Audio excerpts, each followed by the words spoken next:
बच्चों, last class में हमने डाइजेशन एंड एब्जॉर्प्शन में एलिमेंट्री कैनाल तक कर लिया था। कल हम लोगों ने एलिमेंट्री कैनाल मतलब small intestine, large intestine, rectum तक हमने देख लिया था। हमारा जो नेक्स्ट टॉपिक है डाइजेशन एंड एब्जॉर्प्शन का, वो है बेटा डाइजेस्टिव ग्लैंड्स, है ना। हमने अभी तक एलिमेंट्री कैनाल का स्ट्रक्चर देख लिया था और उसके बाद हम डाइजेस्टिव ग्लैंड्स देखेंगे कि उनका रोल क्या होता है, स्ट्रक्चर क्या होता है, क्या करते हैं। उसके बाद फिर से हम प्रॉपर फिजियोलॉजी ऑफ डाइजेशन पे आएंगे, है ना। तो आज का टॉपिक है बेटा पहला, वो है digestive glands. Digestive glands, digestive glands में 3 ग्लैंड्स हमको पढ़ना है बेटा। Salivary gland, gastric glands, liver, pancreas and intestinal glands. 3 नहीं, मैंने वैसे बता दिया 3, 5 हो गए ना। फिर तो कौन कौन से? सैलिवरी ग्लैंड, गैस्ट्रिक ग्लैंड, जो गैस्ट्रिक ग्लैंड तो हम लोग पहले भी पढ़ चुके हैं, स्टमक में होता है।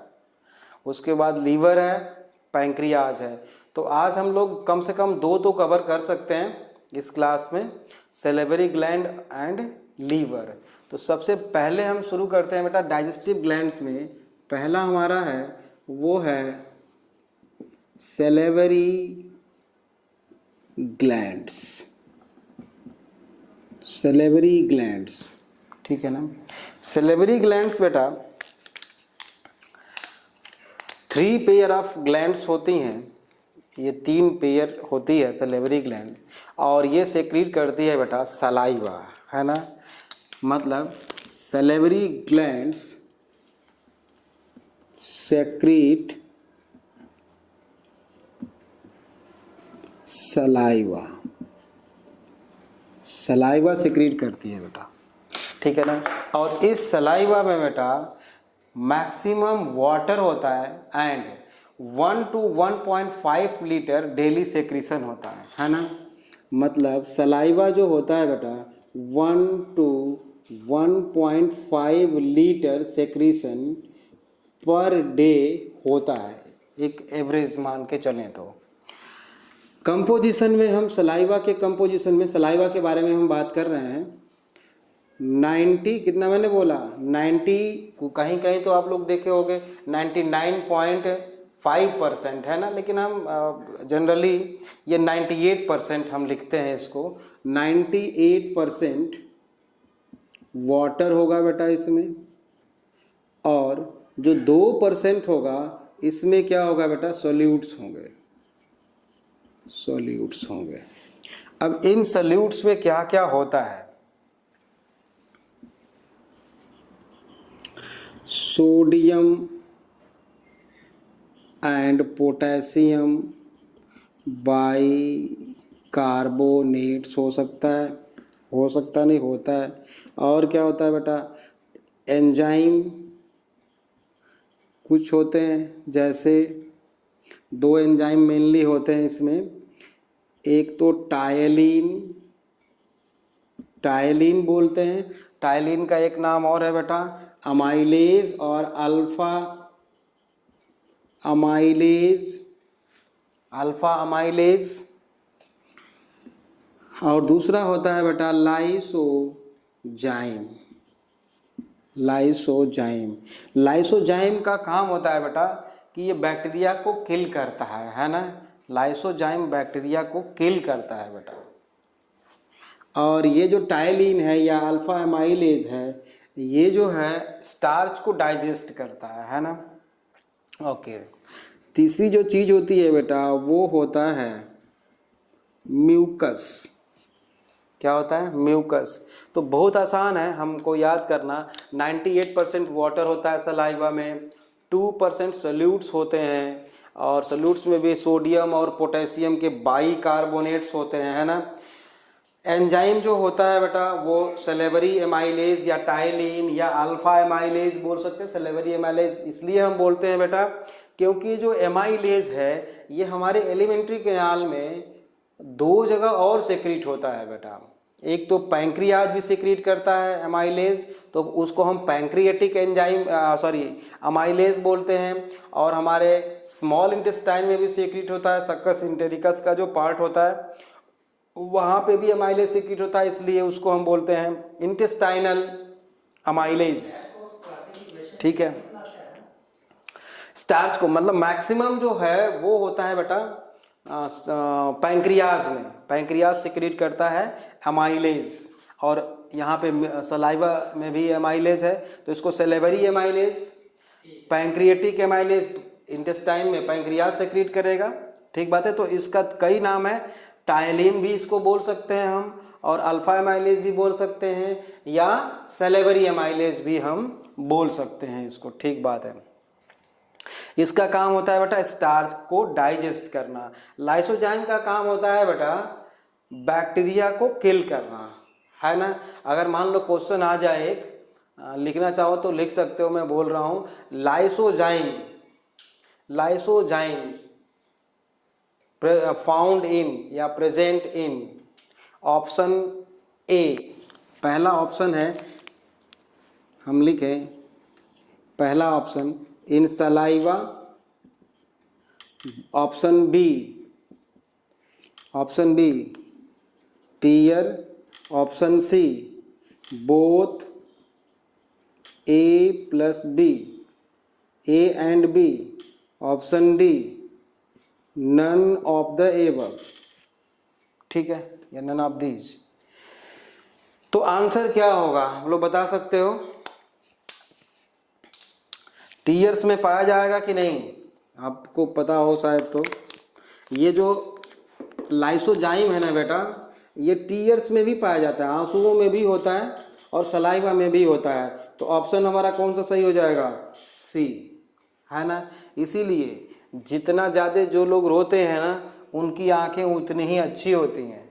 मतलब इसका मतलब ये नहीं कि दिन भर रात भर रोते रहो आप, है ना, लेकिन जो उनको चश्मे की थोड़ा सा कम ज़रूरत पड़ेगी।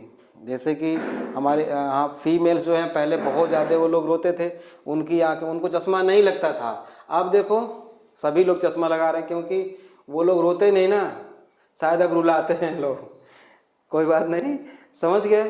तो ये देखो म्यूकस होगा, एंजाइम्स होंगे, है ना, सोडियम और पोटेशियम के बाइकार्बोनेट्स होंगे। ये तो हो गया बेटा सलाइवा का कंपोजिशन। ठीक है, अब हम देखते हैं बेटा सेलेवरी ग्लैंड्स का कितने होती हैं। मैंने बताया 3 पेयर होती हैं, है ना, 3 पेयर होती हैं। और इनका लोकेशन क्या होता है, इसको हम मिटा दें।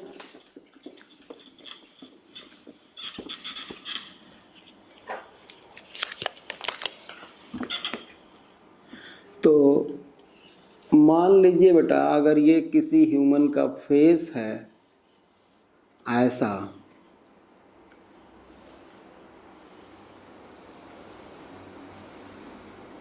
है ना, तो यहाँ पे हमारा ईयर होता है। तो लेफ्ट और राइट साइड में, मतलब यहाँ पर, मतलब नियर द ईयर, यहाँ पर ऐसे कान के पास हमारे, यहाँ पर इस पोजीशन पे, ठीक है ना। यहाँ पे पेयर ऑफ ग्लैंड होगी, मतलब एक राइट साइड में और दूसरा लेफ्ट साइड में। ठीक बात है। मल्टी सेलुलर ग्लैंड मतलब इधर यहाँ पे और दूसरी राइट साइड में। तो इसको बोलते हैं बेटा पैरोटिड ग्लैंड, पैरोटिड ग्लैंड्स। यहाँ पे हम लिख देंगे 3 पेयर होती हैं। फर्स्ट पेयर का नाम हमने लिख दिया पैरोटिड ग्लैंड्स, जो कान के पास होगी हमारे, ठीक है। दूसरा होता है बेटा सब मैक्सिलरी, दूसरा होगा सब मैक्सिलरी। सब मैक्सिलरी मतलब ये हमारा मैक्सिबल है और ये ऊपर वाला जबड़ा क्या है, मैक्सिला, नीचे वाला मैंडिबल और ऊपर वाला मैक्सिला। तो सब मैक्सिलरी ठीक है, सब मैक्सिलरी। और तीसरा जो होता है बेटा वो होता है सब लिंगुअल। अब ये लिंगुअल वर्ड लगा है तो आप लोग समझ सकते हो कि हम किसकी बात कर रहे हैं, मतलब टंग से रिलेटेड होगा ना, ये टंग से रिलेटेड होगा। सब लिंगुअल, सब मैक्सिलरी, सब लिंगुअल एंड पैरोटिड ग्लैंड।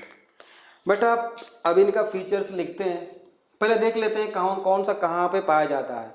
तो पैरोटिड में हमने क्या लिखा बेटा, कहाँ पाई जाएगी, लोकेशन। पहले यहाँ पे हम लिख देंगे लोकेशन।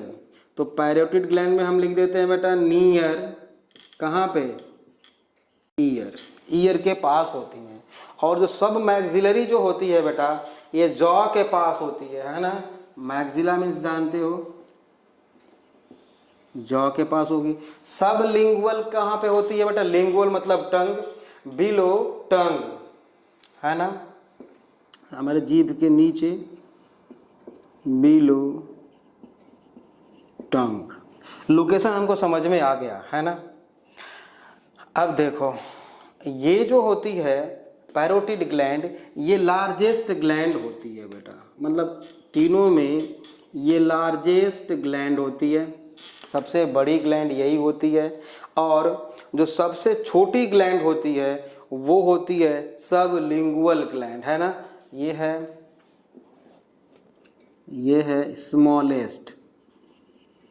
स्मॉलेस्ट ग्लैंड, ठीक बात है, ओके।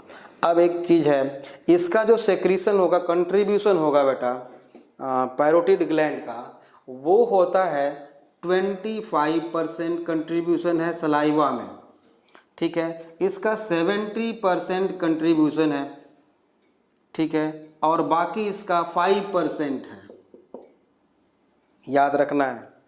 देखो पैरोटिड ग्लैंड सबसे बड़ी ग्लैंड होती है, सब मैक्सिलरी सब लिंगुअल सबसे छोटी ग्लैंड होती है। कंट्रीब्यूशन पैरोटिड ग्लैंड का सलाइवा के सिक्रीशन में 25% है, सब मैक्सिलरी का सबसे ज़्यादा है ना। हम अभी देखते हैं क्यों ज़्यादा है वो, है ना, क्यों ज़्यादा है। लोकेशन मैंने बता दिया, जॉ के नीचे, जॉ मतलब जबड़ा, और उसके ऊपर है ना मैक्सिला में, वहाँ पे होती हैं दोनों साइड, यहाँ पे सब मैक्सिलरी। अच्छा अब है बेटा कंपोजिशन, देखते हैं कि सलाइवा में हमने देखा था कि सलाइवा में क्या क्या था बेटा, वाटर था, मतलब वाटरी फ्लूइड होगा, लाइसोजाइम होगा, टाइलिन होगा और म्यूकस होगा, यही होगा। तो ये जो पैरोटिड ग्लैंड है बेटा वो मेनली सलाइवा में जो सेक्रीट करता है वो होता है बेटा एंजाइम्स। और वो एंजाइम कौन कौन से होते हैं बेटा, एंजाइम कौन कौन से होते हैं, अभी हमने लिखा था, they secrete, parotid gland secrete ptyalin, amylase, but no mucus. ये देख लो, ये ग्लैंड जो है म्यूकस का सेक्रीशन नहीं करती म्यूकस का सेक्रीशन, ठीक बात है, याद रखना है, बट नो म्यूकस का सेक्रीशन ये नहीं करती बेटा, ठीक है। अच्छा सब मैक्सिलरी क्या सेक्रेट करता है बेटा, ये मेनली वाटरी फ्लूइड, है ना, वाटरी फ्लूइड म्यूकस सेक्रेट करता है और बाइकार्बोनेट सेक्रेट करता है। मतलब ये जो सेक्रेट करेगा बेटा वो होगा mucus plus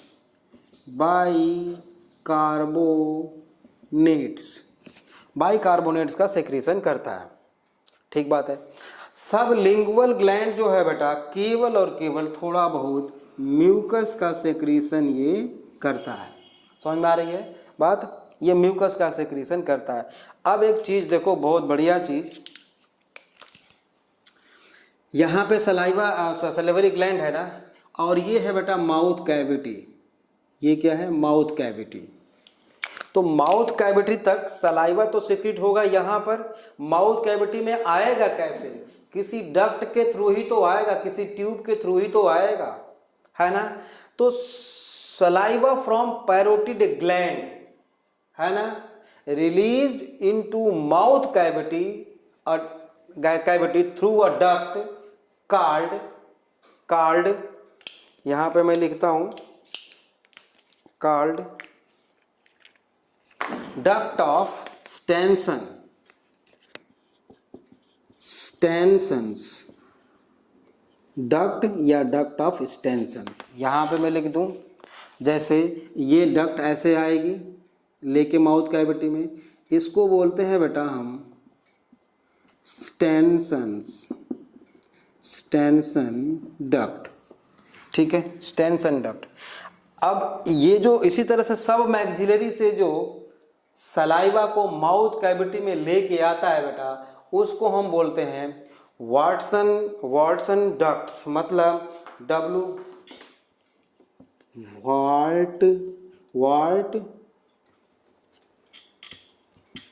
वाटन्स duct, WHARTONS duct, ठीक है। उसको बोलते हैं, कौन सा दो डक्ट हो गया, स्टेंसन डक्ट, वाटसन डक्ट, और जो सब लिंगुअल से डक्ट लेके जो आती है बेटा, उसको बोलते हैं डक्ट ऑफ रिवीनस, रिवीनस डक्ट, ठीक बात है ना। ये 3 डक्ट हो गई, वाटसन डक्ट, स्टेंसन डक्ट और रिवीनस डक्ट, रिवीनस डक्ट। देखो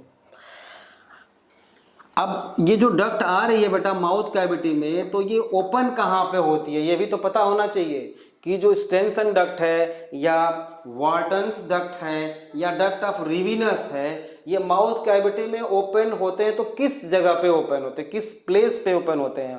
तो यहाँ पे बेटा जो स्टेंसन डक्ट होती है, दोनों साइड में जो मोलर टीथ हमारे होते हैं ना, उनके बीच में ओपन होती है, मोलर टीथ के बीच में ओपन होती है। मतलब यहां पे हम लिख दें स्टेंसन डक्ट में open into second and third molars, second and third molar, मतलब यहां जो सबसे लास्ट में मोलर होगा बेटा, सेकेंड और थर्ड, उसके बीच में ओपन होगा आगे स्टेंसन डक्ट। ये बात समझ में आ गई है, बहुत ही आसान है, ठीक है। और ये जो है हमारा सब मैक्सिलरी का वाटन्स डक्ट, ये ओपन होती है middle line of incisor of lower jaw, है ना, या मिडिल लाइन ऑफ, या मिडिल मतलब अब उसको कैसे हम बताएं, ये जॉ है, मान लो यहीं पे बना देते हैं, ये जॉ है और यहाँ पे इंसीजर्स हैं, है ना, ये 2 इधर और 2 इधर होते हैं, आप जानते हो। तो इनके बीच में यहाँ पर, मतलब यहाँ पर ओपन होती है, पेयर ऑफ डक्ट होती है, ठीक है। तो यहाँ पे ओपन होती है, तो इसमें ओपन लिख लो, open between incisors of lower jaw, ठीक है ना, लोअर जॉ, ठीक है, हो गया। अच्छा, रिवीनस कहाँ पे ओपन होगी बेटा, टंग के नीचे है तो floor of the mouth cavity में ओपन होगी, सिंपल सी बात है, floor of the mouth cavity में ओपन होगी। तो इसमें लिख लो फ्लोर ऑफ बकल कैविटी और mouth cavity, duct of Rivinus, Rivinus में लिख लो open into floor of the mouth cavity और बकल कैविटी। तो देख लो, फिर से रिवाइज कर लेते हैं हम लोग, इसको रिवाइज कर लेते हैं बेटा।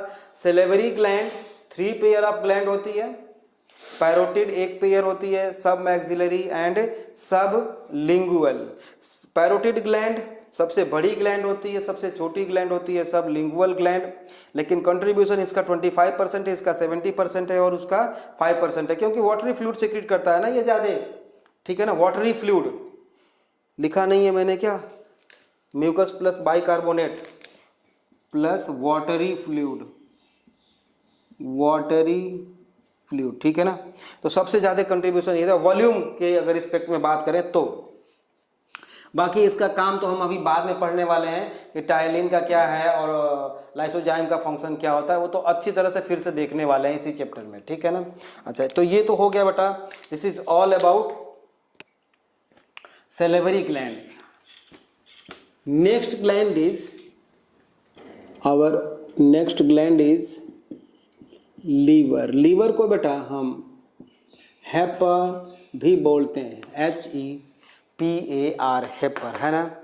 ये हमारी बॉडी की सबसे लार्जेस्ट ग्लैंड होती है ना, largest gland, largest gland. Next point क्या लिखे हम इसमें, एक तो लार्जेस्ट ग्लैंड होती है, दूसरा है बेटा कि ये डार्क रेड कलर का होता है, डार्क रेड इन कलर, है ना। और यहाँ पे स्टार लगा के हम लिख दें एक बात, it is also known as second blood bank of human body. तो फर्स्ट क्या है, फर्स्ट ब्लड बैंक क्या है, खोजना है आप, मैं बाद में बताऊंगा, है ना, ठीक है। सेकेंड ब्लड बैंक ये होता है लीवर, ठीक है। कितना परसेंट ब्लड स्टोर होता है इसमें, ब्लड बैंक है तो ब्लड स्टोर करेगा लगभग बेटा 15%, 15% ब्लड इसमें स्टोर होता है लीवर में, इसीलिए इसको हम बोलते हैं सेकेंड ब्लड बैंक। अच्छा, डार्क रेड कलर का हो गया बेटा। अच्छा, और इसका वेट कितना होता है बेटा, वेट हम लिख दें बेटा 14 to 15 kg, नहीं 1.4 to 1.5 kg, 1.4 to 1.5 kg। कहाँ पे होती है ये, राइट साइड या लेफ्ट साइड, राइट साइड में यहाँ पे होती है ना, इस जगह पे होती है ना, इस जगह पे होती है, राइट साइड। अच्छा, एक चीज़ और है लीवर में, एक खास बात बेटा कि लीवर जो होता है इसमें हाई रीजेनरेशन पावर होता है। हाई रीजेनरेशन पावर का मतलब क्या होता है कि अगर लीवर थोड़ा बहुत डैमेज भी हो जाए तो उसकी रिपेयरिंग बहुत जल्दी हो जाती है ना, है ना। जैसे छिपकली की पूंछ कट गई, है ना, तो तुरंत वो मतलब रिपेयरिंग शुरू हो जाती है, कुछ ही दिनों में वो फिर से रीअपीयर हो जाती है। तो बेटा उसी तरह से हमारे बॉडी का लीवर ऐसा ग्लैंड है जो डैमेज भी हो जाए थोड़ा बहुत तो जल्दी से रिपेयर हो जाता है। और जो लोग लीवर दूसरे को डोनेट करते हैं ना, वो लीवर का कुछ पार्ट डोनेट कर देते हैं। तो ऐसा नहीं कि जो जिसने डोनेट किया लीवर को उसका लीवर अब वैसा ही रहेगा लाइफ टाइम, ऐसा नहीं है, वो फिर से अपने शेप में आ जाता है। हाँ, थोड़ा सा टाइम तो जरूर लगेगा, 6 महीना 1 साल लग सकता है बेटा, लेकिन वो फिर से रिकवर कर लेता है, ठीक बात है। तो इसमें हाई रीजनरेशन पावर होता है। हमारे बॉडी के कुछ सेल्स ऐसे भी होते हैं बेटा जिसमें कि रिपेयरिंग कैपेसिटी होती ही नहीं, जैसे कि हमारा न्यूरल सिस्टम है बेटा, नर्वस सिस्टम है, न्यूरॉन्स जो है डैमेज होने के बाद फिर से उसमें रिपेयरिंग नहीं हो सकती, ठीक है। किडनी है, किडनी डैमेज होने के बाद उसके भी सेल्स रिपेयर नहीं कर सकते, फिल्ट्रेशन पावर उसका अगर खत्म हो गया बेटा, तो अगर डैमेज हो गया तो फिर से वो उसकी रिपेयरिंग नहीं हो सकती। तो हमने एक इसमें इसका फीचर लिखा है बेटा हाई रीजनरेशन पावर, ये आपको अच्छी तरह से याद रखना है, ठीक बात है। ओके, अब चलो हम चलते हैं लीवर के स्ट्रक्चर के तरफ कि लीवर होता कैसा है ना, कैसा होता है और कैसे काम करता है ये लीवर। आप हमारा बताइए कि हमारे बॉडी का कोई भी ऑर्गन है, मान लो यहाँ पे हम एक ऑर्गन, कोई भी ऐसे हाइपोथेटिकल एक ऑर्गन बना दिया हमने, तो हमारे बॉडी के हर एक ऑर्गन को ध्यान से सुनना समझना, इसमें ज़्यादा है, बहुत ज़्यादा समझना है और आराम आराम से समझना है बेटा। हमारे बॉडी के हर एक ऑर्गन को ब्लड की सप्लाई चाहिए, क्यों? क्योंकि ब्लड में न्यूट्रिएंट्स होगा, न्यूट्रिएंट्स को वो एब्जॉर्ब करेगा, ब्लड में ऑक्सीजन होगी, उस ऑक्सीजन को एब्जॉर्ब करेगा और उसी से क्या करेगा बेटा, वो रेस्पायर करेगा और मेटाबॉलिक एक्टिविटी को अपने सारे परफॉर्म करेगा। मतलब सेल को सर्वाइव होने के लिए हमारे बॉडी के वहाँ पे हर बॉडी में, हर ऑर्गन में, हर सेल के पास ब्लड की सप्लाई होनी चाहिए, है ना। तो जो ब्लड की सप्लाई में जो ब्लड लेके जाता है ऑर्गन में, इसको हम क्या बोलते हैं बेटा, आर्टरी, आप 10th में पढ़े हो थोड़ा सा, जो ब्लड लेके जाता है ऑर्गन्स में वो आर्टरी होती है ना। इसमें ये क्या कैसा है ब्लड बेटा, न्यूट्रिएंट रिच ब्लड होता है, मतलब न्यूट्रिएंट का लेवल इसमें ज्यादा होगा, ऑक्सीजन का लेवल इसमें ज्यादा होगा, ठीक बात है। और जो ब्लड ऑर्गन से लेके बाहर निकलता है बेटा, इसको हम बोलते हैं वेन, और इसमें ऑक्सीजन का लेवल कम होगा, CO2 का ज्यादा होगा, क्योंकि आफ्टर रेस्पिरेशन ऑर्गन के सेल्स ने क्या किए, CO2 प्रोड्यूस किया और डाल दिया ब्लड में, ठीक बात है। तो आर्टरी और वेन आप पहले से थोड़ा बहुत जानते हो, वैसे हम ब्लड सर्कुलेशन में इसको और अच्छी तरह से पढ़ेंगे, ठीक बात है। तो बेटा उसी तरह से हमारा लीवर जो होगा बेटा, लीवर में भी कोई तो ब्लड लेके जाएगा, ठीक है, कोई ब्लड लेके जाएगा तो वो आर्टरी होगी, और उस आर्टरी को हम बोलेंगे बेटा, लीवर से रिलेटेड है और लीवर को हम हेपर बोलते हैं, तो उसको बोलेंगे हेपाटिक आर्टरी। और जो लीवर से ब्लड लेके बाहर निकलेगा बेटा, वो होगा हेपाटिक वेन, ठीक है ना, हेपाटिक वेन। तो चलो हम बनाना शुरू करते हैं। ये होता है, आप देखे हो कि ये था हमारा ऐसा डिओडिनम, ठीक है, और यहाँ पे पैंक्रियाज हुआ करता था, ऐसे हमने एक डायग्राम बनाया था थोड़ा सा कि ये पैंक्रियाज है बेटे, तो यहाँ पर लीवर होता है ऐसा, ठीक, ये लीवर हमने बनाया, ठीक है। इसमें एक ब्लड वेसल इंटर करेगी जिसको हम आर्टरी बोलेंगे। अब मैं इसको तो इरेज कर देता हूं, देखो इसको मैंने मिटा दिया, इसको और अच्छी तरह से बना दिया, देखो थोड़ा और बड़ा बना दें इसको ताकि समझ में आपको आए। ये है लीवर बेटा, ठीक है, ये है लीवर। इसमें जो ब्लड लेके आएगी उसको हम बोलेंगे बेटा हेपाटिक आर्टरी, ऐसा,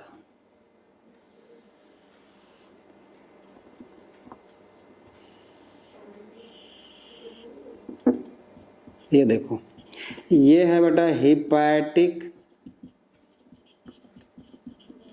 आर्टरी, समझ में आ रहा है।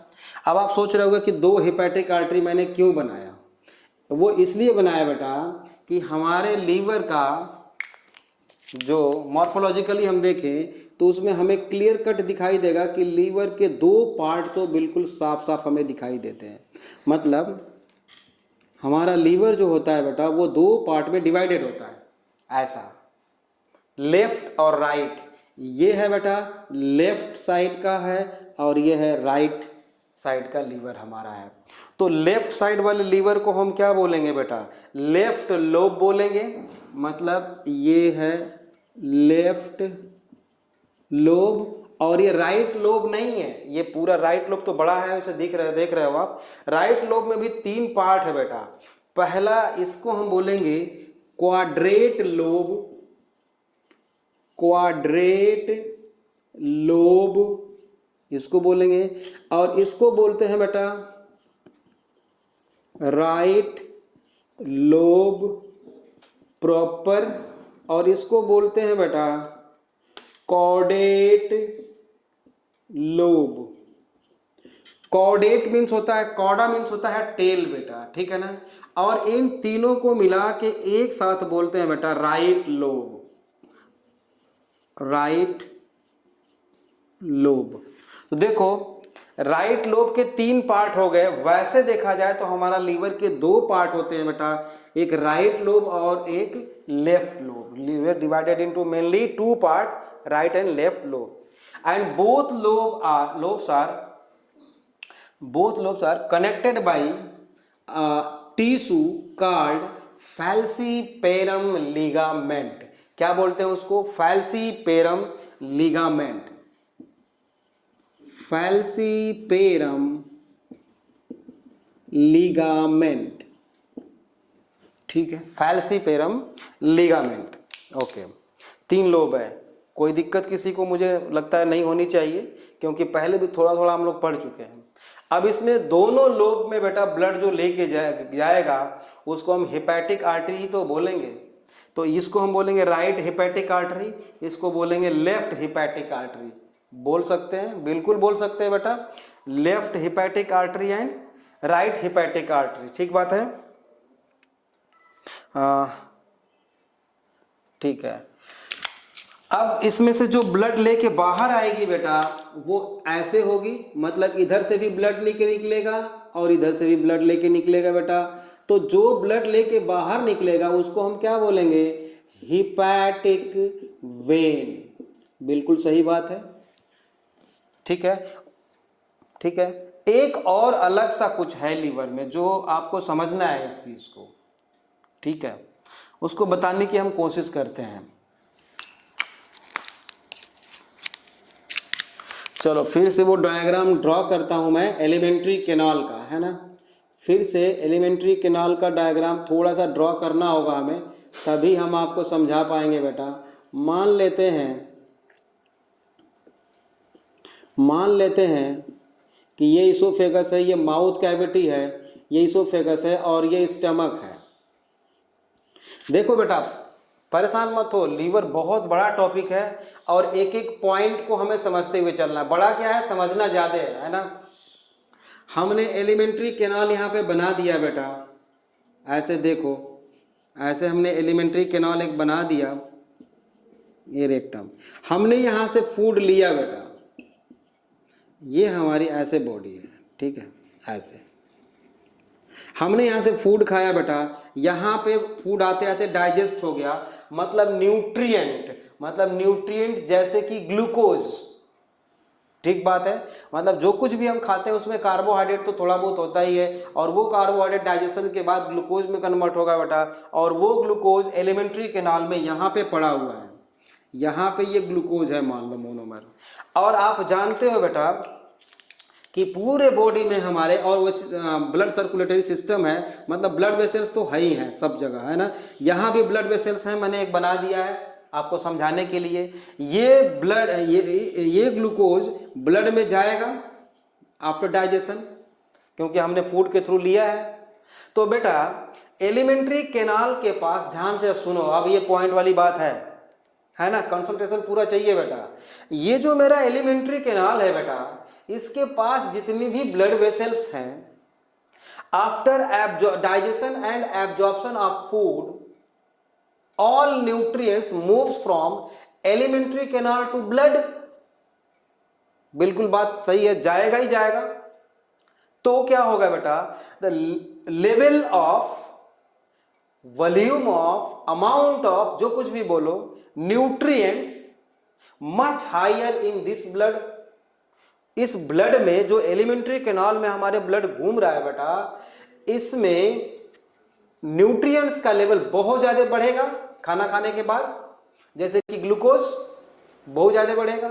और आप बताओ इन सारे न्यूट्रिएंट्स को अभी के अभी पूरे बॉडी के ब्लड में सप्लाई कर दिया जाए तो प्रॉब्लम होगी कि नहीं होगी? बिल्कुल होगी। आप जानते हो कैसे होगी? आप जानते हो कि सर डायबिटीज क्या होता है, जिसके बॉडी में के ब्लड में ग्लूकोज का लेवल बढ़ जाता है। क्यों बढ़ता है, कैसे बढ़ता है, वो बाद में पढ़ने वाला है सारा कुछ। इंसुलिन है, क्या है, डायबिटीज, मतलब सब पढ़ेंगे। अभी देखो कि न्यूट्रिएंट्स का लेवल तो बहुत ज्यादा बढ़ जाएगा बेटा, और ऐसा होना नहीं चाहिए, ठीक बात है। फिर नेचर ने क्या किया, एक सिस्टम डेवलप किया कि हम पूरे बॉडी के ब्लड में न्यूट्रिएंट्स के लेवल को बढ़ने ही नहीं देंगे, और उसके लिए उसने डेवलप किया बेटा हेपेटिक पोर्टल सिस्टम। उसका क्या मतलब होता है, ऑल एब्जॉर्ब्ड ब्लड, है ना, ऑल न्यूट्रिएंट्स के रिस्पेक्ट में मैं बोल रहा हूं, all blood from elementary canal first of all moves from elementary canal to liver. क्योंकि बेटा यहां पे लीवर है, देखो यहां पे लीवर है ना, ऐसे ये लीवर है। ये टोटल ब्लड जो है एलिमेंट्री कैनाल का सबसे पहले आएगा लीवर के अंदर, यहां पे जाएगा बेटा, लीवर में इंटर करेगा। अब लीवर उसको देखभाल करेगा बेटा कि कितना लेवल होना चाहिए न्यूट्रिएंट्स का, ठीक है ना। तो excess amount of nutrients are checked by liver वो रोक लेगा अपने पास और वही न्यूट्रिएंट्स का लेवल आगे पास करेगा जितना कि ब्लड में होना चाहिए। बात समझ में आ गई? तो पूरे एलिमेंट्री कैनाल का ब्लड सबसे पहले डाइजेशन के बाद कहाँ जाता है? लीवर में जाता है, और वहां से एक फिक्स अमाउंट ऑफ न्यूट्रिएंट्स को बाहर वाला ब्लड बाहर निकाला जाता है। इसको हम बोलते हैं बेटा हेपेटिक पोर्टल सिस्टम। पोर्टल मतलब एक जगह से उठा के दूसरी जगह पोर्ट करना। ये बात समझ में आ चुकी होगी आपको। तो चलो देखो, तो मतलब इस लीवर में बेटा एक ब्लड वेसल्स और आएगी, एक ब्लड वेसल और आएगी बेटा, उसको मैं ब्लैक कलर से दिखाता हूं, है ना, जिसको हम बोलते हैं, ये भी दोनों तरफ जाएगी, इधर भी जाएगा बेटा और इधर भी जाएगा। इसको हम बोलते हैं बेटा हेपेटिक पोर्टल वेन, और इस पूरे सिस्टम को बोलते हैं hepatic portal system, hepatic portal when. तो लीवर में बेटा कौन कौन सी ब्लड वेसल्स इंटर कर रही है बेटा? एक तो हेपेटिक पोर्टल वेन इंटर कर रही है, ठीक है। दूसरा हेपेटिक आर्टरी इंटर कर रही है बेटा। हेपेटिक आर्टरी में क्या होगा? ये ऑक्सीजन रिच ब्लड होगा, जो निकल रहा है वो हेपेटिक वेन होगा। एक डक्ट और इसमें से बाहर निकलेगी, आप जानते हो कौन सी डक्ट बेटा? यहां पे आप जानते हो कि गॉल ब्लैडर है, यहां पे क्या है बेटा? गॉल ब्लैडर है ना, ऐसे। और गॉल ब्लैडर से जो डक्ट निकलती है बेटा उसको आप क्या बोलते हो? Cystic duct. यहीं पे मैं लिख देता हूं सिस्टिक डक्ट, इसको हम सिस्टिक डक्ट बोलते हैं, ठीक बात है। तो डक्ट सिस्टम आपको समझ में आ गया लीवर का, ठीक बात है ना। अब हम ये बोल सकते हैं कि लीवर इज हाईली वैस्कुलर, है ना। तो नेक्स्ट पॉइंट यहां पे लिख सकते हो आप, हाईली वैस्कुलर है ये, हाईली वैस्कुलर ऑर्गन है ये, हाईली वैस्कुलर, ठीक बात है। नेक्स्ट पॉइंट लिखो, लोकेटेड, जो हमने अभी पहले बताया था, लिखवाया नहीं था, लिख लो। नेक्स्ट पॉइंट लिखो, लोकेटेड बिलो डायाफ्राम। अब डायाफ्राम क्या है भाई? डायाफ्राम देख लो, ऐसे बता देता हूँ, ऐसे ब्रीदिंग में अगले चैप्टर में पढ़ेंगे। डायाफ्राम यहाँ पे होता है बेटा, ऐसे ऐसे कर्व होता है थोड़ा सा, है ना, वो ऊपर नीचे होता है जिससे कि ब्रीदिंग चलती रहती है हमारी, है ना, डायाफ्राम ऐसे। तो डायाफ्राम के नीचे है, यहाँ पर, है ना, यहाँ पर, इधर राइट साइड में, below the diaphragm, right side of the abdominal cavity, right side of the abdominal cavity. Location बोल रहा हूँ। Next point, right lobe is, है ना, मेजर पार्ट लिख लो right lobe, and minor part is left lobe, minor part is left lobe, ठीक बात है, ओके। चलो अब आगे देखते हैं नेक्स्ट डायग्राम में, ठीक है बेटा। अब ये देखो, हमने क्या किया कि यहाँ पर फिर से लीवर को ड्रॉ किया ऐसा, ठीक है, और हमने आपको बताया था कि ये राइट लोब है और एक लेफ्ट लोब है, ऐसा लीवर के दो पार्ट हैं, ठीक बात है। अब यहाँ पे जो लीवर में जो सेल्स होंगे बेटा, ये जो सेल्स होंगे इनको क्या बोलेंगे हम? Hepatic cells, hepatic cells, these are the hepatic cells. ये ऐसे नहीं होते, हम आपको समझाने के लिए बता रहे हैं। तो यहां पे मान लो ऐसे ऐसे सेल्स हैं, ऐसे, ये भी हेपेटिक सेल्स हैं। इनको जो कवर अप करेगा बेटा, ऐसा, ऐसे जो कवर करेगा ऐसे, ठीक है, इसको हम बोलेंगे बेटा ऐसे, मतलब लोब लोब होता है, एक लोब ये है, दूसरा लोब ऐसे है, यहां भी एक लोब और है, ऐसे ऐसे मान लो आप, ऐसा, ठीक है, ऐसे ऐसे। देखो मैंने आपको समझाने के लिए सिर्फ इसमें एक लोब बना दिया है, दो लोब, इसमें भी दो लोब बना दिया है मैंने। तो देखो बेटा, इसमें हेपेटिक सेल्स हैं, ये कुछ सेक्रेशन करेंगी। क्या सेक्रेट करेंगी बेटा? बाइल जूस का सेक्रेशन करेंगे। Hepatic cell secrete bile juice, और वो बाइल जूस यहाँ पे आएगा, इसका बाइल जूस यहाँ पे आएगा, ठीक बात है। तो सेक्रेटरी जो यूनिट है लीवर की, हेपर की, वो क्या है, वो यही है ना। सेल तो सिक्रीट करती है, लेकिन यूनिट वाइज अगर देखा जाए तो ये पूरा यूनिट जो है सेक्रेटरी यूनिट है, इसलिए इसको बोलते हैं बेटा हम हिपैटिक लोब्यूल्स। छोटे छोटे लोब्यूल्स है, लोबुलर फॉर्म में है, ठीक है। यही क्या है, हेपेटिक लोब्यूल क्या है, structural unit of liver. Hepatic lobules structural and functional unit of liver, यही है। And it is surrounded by membrane like structure called Gleason's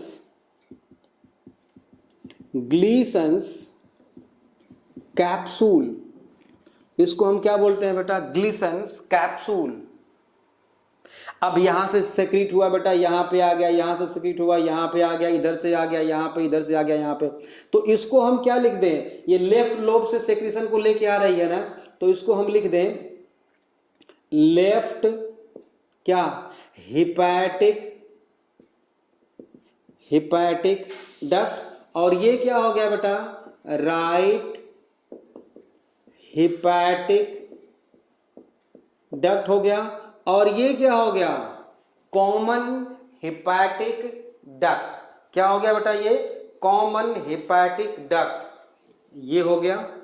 और आप जानते हो यहां पे क्या होता है बेटा, एक ऑर्गन होता है जिसको हम गॉल ब्लैडर बोलते हैं। ये बाइल जूस यहाँ पे आके स्टोर होता है और इसको हम सिस्टिक डक्ट बोलते हैं।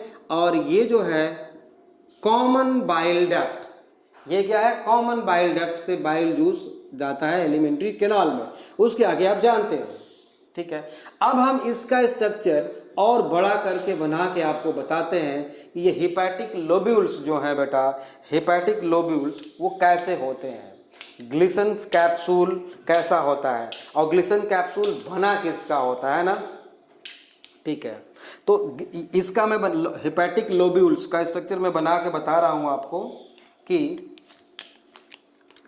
कुछ ऐसा होता है बच्चों,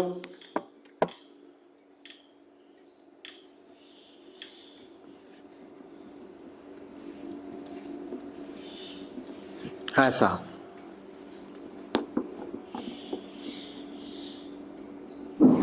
ठीक है ना, हेक्सागोनल जैसा कुछ है। यहां तो मैंने सर्कुलर दिखाया है, वैसे ये कैसे होते हैं बेटा, ऐसा होगा, है ना,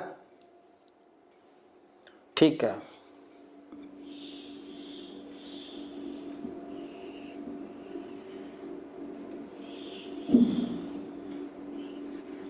इसको बोलते हैं हम बेटा ग्लीसन्स कैप्सूल।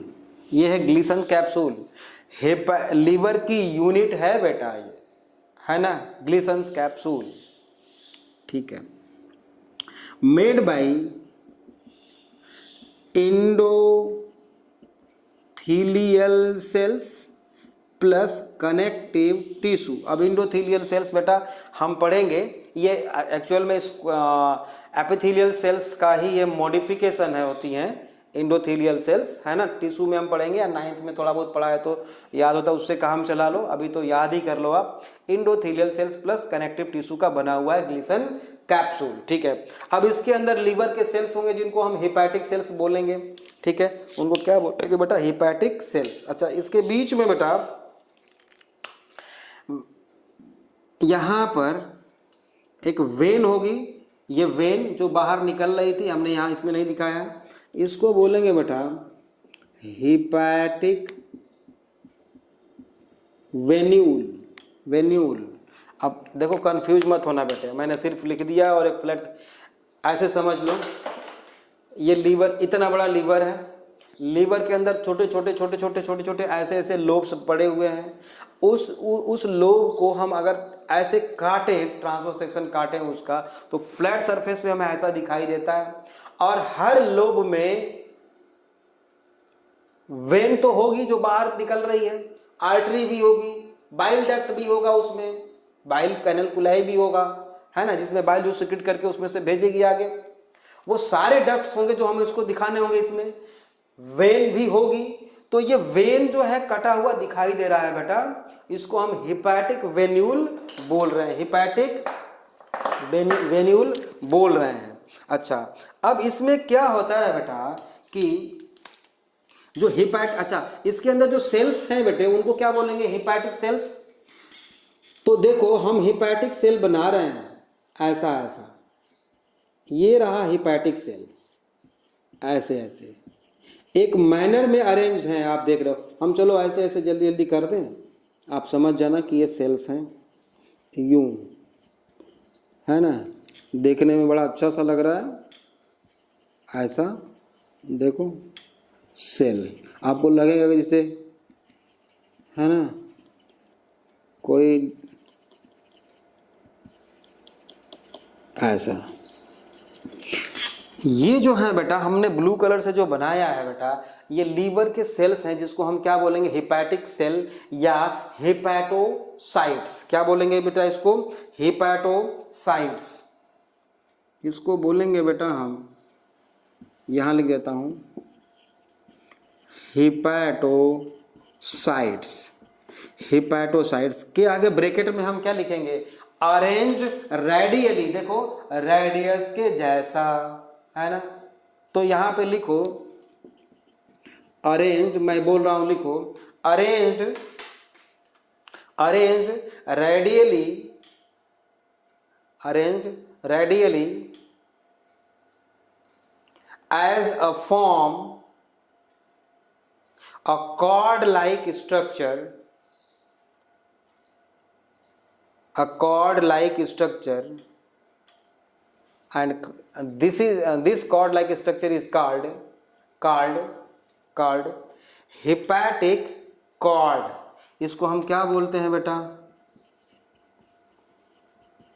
hepatic cord।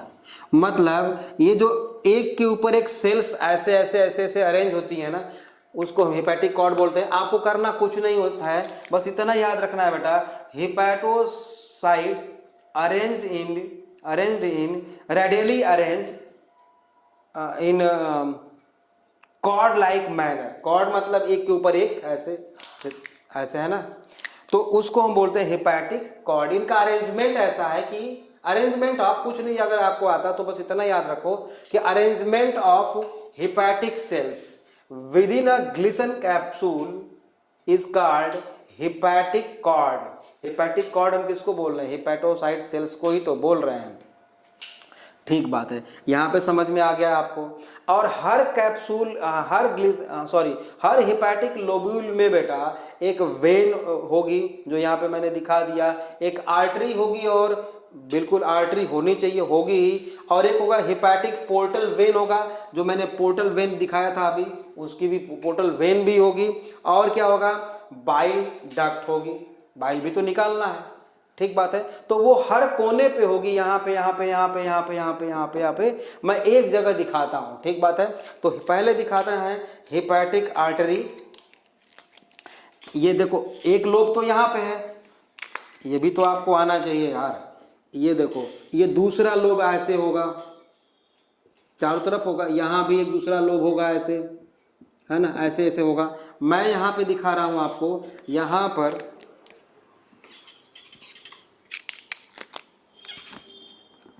एक आर्टरी होगी, आर्टरी का ये बस सर्कल दिखाई दे रहा है, इसको हम बोलेंगे बेटा हिपैटिक आर्टरी। ये क्या हो गई बेटा, हिपैटिक आर्टरी। अच्छा, इसके बाद होगा एक hepatic portal vein. Hepatic portal vein को हम ब्लैक से दिखा दे रहे हैं, ये होगा हिपैटिक पोर्टल वेन। पोर्टल समझ रहे हो ना, जो पूरे एलिमेंट्री कैनाल से ब्लड को लेके आ रहा है, कहाँ पे, लीवर में, उसका। तो अब जब लीवर में आएगा तो उसकी बहुत सारी ब्रांचिंग होगी, जो हर लोब के पास जाएगा, और हर लोब के पास रहेगा तो यहाँ भी, इसके भी सेक्शन में यहाँ पे आएगा। तो हिपैटिक पोर्टल वेन बोलेंगे। और हर हेपेटिक लोब्यूल बाइल जूस का सेक्रेशन करेगा, तो बाइल जूस के लिए डक्ट भी होनी चाहिए बेटा। उसको क्या बोलेंगे हम, उसको ग्रीन कलर से दिखा देते हैं, बाइल डक्ट्यूल। यहां पे ऐसे लिख देता हूं मैं, बाइल डक्ट्यूल। डक्ट्यूल इसलिए, डक्ट इसलिए नहीं, डक्ट्यूल लिख रहा हूं मैं, डक्ट्यूल लिख रहा हूं, मतलब उसकी ब्रांच छोटी सी, ठीक बात है ना। इसमें सबसे बड़ी जो होती है बेटा, सबसे लार्जेस्ट होती है, और हेपेटिक आर्टरी, और सब जो सबसे छोटी होती है वो होता है बाइल डक्ट्यूल। मतलब इसमें चाहो तो आप बाइल डक्ट्यूल में स्मॉलेस्ट लिख सकते हो, स्मॉलेस्ट होती है। इन तीनों को एक साथ मिला के बेटा हेपेटिक ट्रियॉड भी बोल सकते हैं, या पोर्टल ट्रियॉड, याद रखना, पोर्टल ट्रियॉड, स्टार लगाऊंगा मैं यहां पे, पोर्टल ट्रियॉड याद रखना है। Portal triad consist of hepatic artery, hepatic portal vein या venule, and bile ductule, and bile ductule. ये बात समझ में आ गई, ठीक बात है। तो अभी तक हम लोगों ने क्या देखा है बेटा, लीवर देखा कि लीवर में कौन कौन सी डक्ट इंटर कर रही है बेटा, आर्टरी इंटर कर रही है, वेन बाहर निकलेगी। हेपेटिक पोर्टल वेन इंटर कर रही है, उसमें जो न्यूट्रिएंट रिच होगा। एक डक्ट सिस्टिक डक्ट के थ्रू निकल रही थी, जो बाइल जूस को लेके जा रहे थे एलिमेंट्री कैनाल में। या ये तो अब याद हो जाना चाहिए आपको, इतनी बार मैंने बोला और धीरे धीरे चल रहा हूं मैं, है ना। थोड़ा सा स्ट्रक्चर कॉम्प्लेक्स है, बट बिना इसके पढ़े हुए आपको समझ में आगे आने वाला है नहीं, ठीक है। तो ये तो पढ़ना ही पड़ेगा आपको, और बहुत आसान है। आपको अगर कोई डाउट हो तो हमसे पूछ सकते हो, बिल्कुल ठीक बात है। ये आपको समझ में आ गया कि ऐसे ऐसे लोब्स बहुत सारे होंगे। अब इसी लोब को, इसी हिपैटिक लोब को बेटा अब हम ऐसे काट के दिखाएंगे, मतलब ये जो हिपैटिक कॉर्ड्स हैं उनको हम देखेंगे कि वो एक्चुअली में होते कैसे हैं, इनका अरेंजमेंट कैसा होता है, दूसरे डायग्राम में देखने वाले हैं, ठीक है ना। इसको हम मिटा देते हैं। जैसे हमने बीच में बनाया था वेन बनाया था ना, उसको हम दूसरे तरीके से बना रहे हैं कि मान लेते हैं बेटा कि ये जो है वेन है, हिपैटिक वेन है, जिसको हम हिपैटिक वेन्यूल बोल सकते हैं, है ना। ये जो मैंने ग्रीन कलर से बना दिया क्या है बेटा, हिपैटिक वेन्यूल, या ब्रांच ऑफ हिपैटिक वेन, ऐसा भी हम लिख सकते हैं, लिख दें ब्रांच ऑफ हिपैटिक वेन। बहुत आसान है, समझते हुए चलना, बहुत आसान है। अब इसी से, ये बीच में था, और इसी से हिपैटिक कॉर्ड्स अराइज हो रहे थे, मतलब हिपैटोसाइट्स, है ना। तो हिपैटोसाइट्स मैं यहां पे बनाता हूं, देखो इस सेक्शन में ये ऐसे आएगा बेटा, है ना, ऐसा देखो। मतलब ये जो मैंने बनाया है बेटा अभी,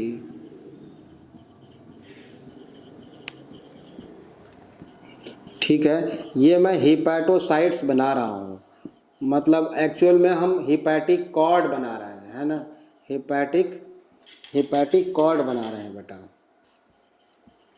ऐसा।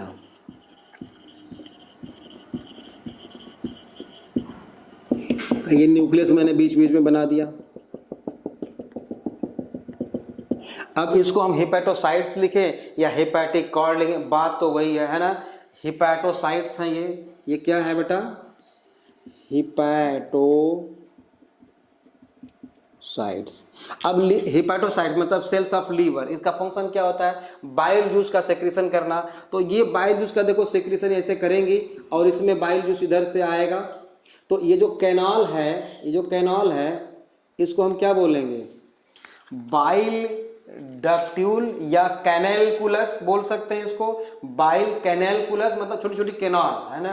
बाइल कैनेलकुलस लिखेंगे तो ज्यादा अच्छा रहेगा, बाइल कैनेलकुलस कंटेन बाइल।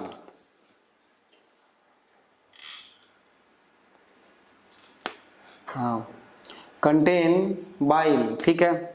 अब इसका देख लो कि यहाँ पे थोड़ा सा इसका एरिया बढ़ा हुआ है, मतलब ये ट्यूबुलर स्ट्रक्चर बना रहा है, ये ट्यूब ऐसे होगी, ठीक है ना, ये सेक्शन में ऐसा दिख रहा है। तो इस ट्यूब को हम क्या बोलेंगे बेटा, ब्रांच ऑफ बाइल डक्ट, मतलब ये बाइल डक्ट का ब्रांच है ये। तो इसको हम लिख दें बेटा, ये क्या हो गया, branch of bile duct. Simple सी बात बताया हमने, ये वेन है और वेन से लगा हुआ बेटा एक हिपैटोसाइट सेल्स है, हिपैटिक कॉर्ड है जो बाइल जूस का सेक्रेशन करते हैं। यहाँ पे लिख देता हूं मैं, बाइल है ये, सेक्रेशन करती हैं और ये बाइल डक्ट में आके स्टोर होगा और यहाँ से कई सारे बाइल डक्ट मिल करके जा करके बाहर सिस्टिक गॉल ब्लैडर में बाइल जूस को स्टोर करेंगे। ये तो बात समझ में आपको आ गई, ठीक बात है, बहुत बहुत आसान है। अब इसके बाद बेटा यहाँ पर मैं एक लाइन और हिपैटोसाइट्स की बना देता हूँ, यहाँ पर ये यहाँ पर बना देता हूँ ऐसा, ठीक है, ये बना दिया मैंने, एक और हिपैटोसाइट्स की लाइन मैंने बनाया है। और इसके ऊपर बेटा इंडोथीलियम होती है ना, इंडोथीलियम, इंडोथीलियम मतलब कि एपिथेलियल सेल्स कुछ होती हैं, एपिथेलियल सेल्स। यहाँ पे मैं एपिथेलियल सेल्स को ब्लैक कलर से बनाता हूँ, है ना, यहाँ पे मैं ब्लैक कलर से बना देता हूँ इंडोथीलियल सेल्स। ये है बेटा इंडोथीलियल सेल्स और इसके ऊपर है ब्लू कलर से मैं बनाता हूँ फिर से हिपैटोसाइट्स। ये भी हिपैटोसाइट्स हैं, ठीक है। इनके बीच में बेटा, इनके बीच में एक मेम्ब्रेन लाइक स्ट्रक्चर है जिसको हम बोलते हैं बेटा स्पेस ऑफ डाइस, है ना, space of dice.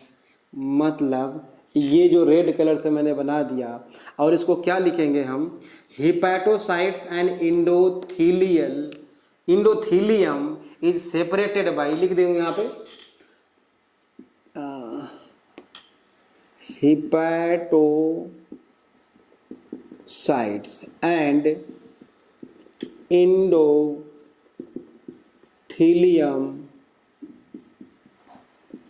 separated by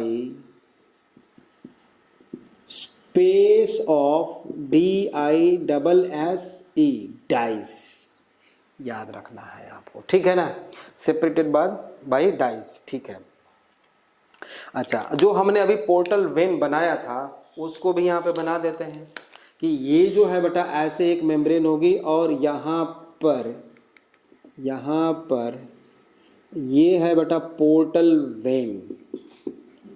portal vein मतलब ये पोर्टल वेन क्या लेके आएगी बेटा, न्यूट्रिएंट रिच ब्लड इस लीवर में लेके आएगी, मतलब ऐसे है ब्लड का डायरेक्शन, ठीक बात है, बिल्कुल सही बात है। तो पोर्टल वेन दिखा दिया मैंने, ब्रांच ऑफ बाइल डक्ट दिखा दिया, हेपेटिक वेन दिखा दिया, बचा क्या बेटा, बचा क्या है, ब्रांच ऑफ हिपैटिक आर्टरी बची हुई है। ब्रांच ऑफ हिपैटिक आर्टरी जो प्योर ब्लड लेके इसमें इंटर करती है बेटा कुछ इस तरह से, ये देखो, इसको हम बोलेंगे कि ये क्या है, ब्रांच ऑफ हिपैटिक आर्टरी, ये है ब्रांच ऑफ हिपैटिक आर्टरी, समझो बात को थोड़ा। ये ब्रांच ऑफ हिपैटिक आर्टरी है क्योंकि लीवर में तो प्योर ब्लड जाएगा और कौन लेके जाएगा, आर्टरी लेके जाएगी, तो उसका भी यहाँ पे ट्रांसफर सेक्शन में आएगा। और पोर्टल वेन इंटर कर रही थी तो ये पोर्टल वेन हो गया, उसकी ब्रांच हो गई। बाइल डक्ट निकलेगा तो उसका ये हो गया, वेन होगी उसका ये हो गया, बिल्कुल सिंपल है बेटा।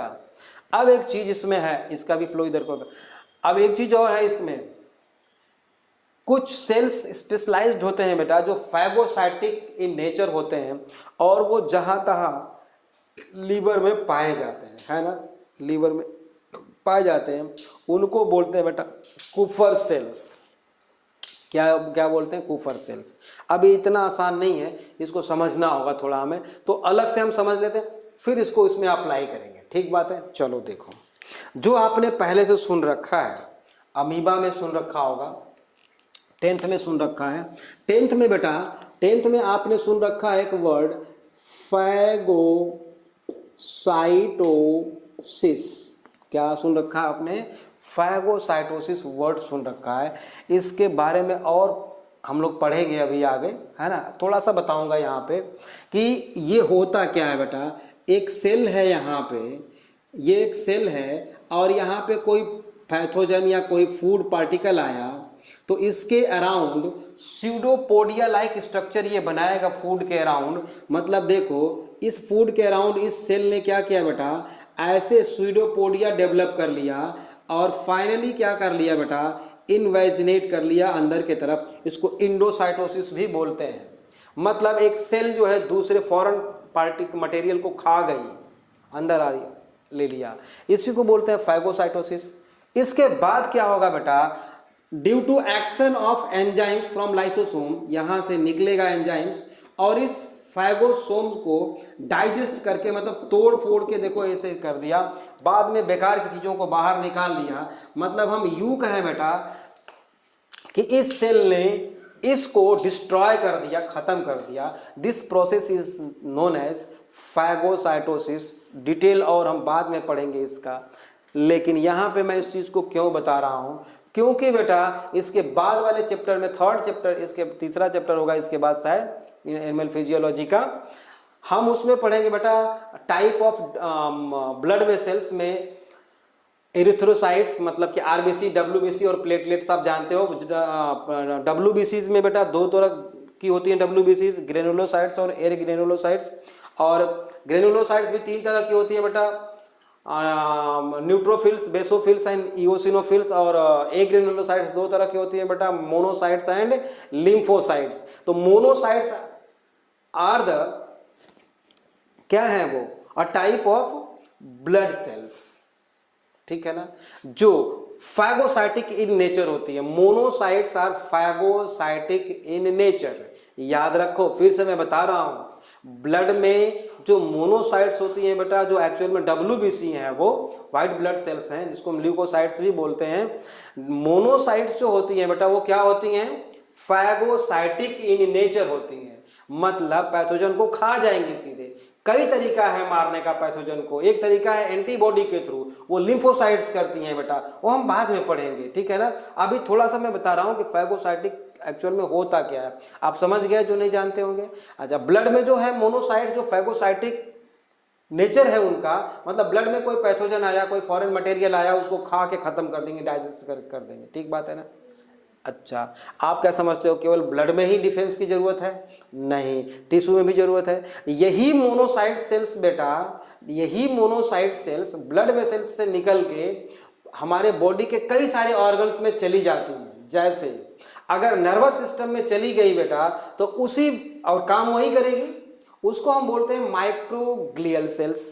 अगर न्यूरल सिस्टम में चली गई तो, सीएनएस में चली गई तो, वही सेल्स अगर मान लो निकल के टिश्यू में चली गई, हमारे बॉडी के दूसरे टिश्यू में चली गई, काम वही होगा फैगोसाइटोसिस का उनका वहां भी।